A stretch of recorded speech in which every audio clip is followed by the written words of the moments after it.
Most people believe money is about intelligence, math, or finding the perfect strategy. But one of the most important lessons from the psychology of money is that money has very little to do with how smart you are and everything to do with how you behave. Two people can earn the same income, invest in the same things, and have access to the same information, yet end up in completely different financial situations. The difference isn't knowledge, it's behavior.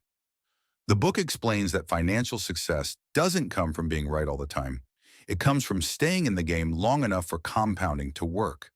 You don't need perfect decisions. You need reasonable decisions repeated consistently over time. One powerful idea from the book is that wealth is what you don't see. We often admire expensive cars, big houses, and luxury lifestyles, but those things usually represent money that has already been spent. Real wealth is the money that's been saved, invested, and left alone to grow quietly in the background. Another key lesson is the importance of having a margin of safety. Life is unpredictable. Markets change. Jobs change. Expenses appear unexpectedly. People who build a margin of safety by saving, avoiding overextension, and planning conservatively give themselves room to survive mistakes without being forced into bad decisions. The book also highlights how dangerous comparison can be. When you measure your financial progress against others, you often end up chasing goals that don't actually serve you. True financial success is personal. It's about building a life where your money supports your peace, not your ego.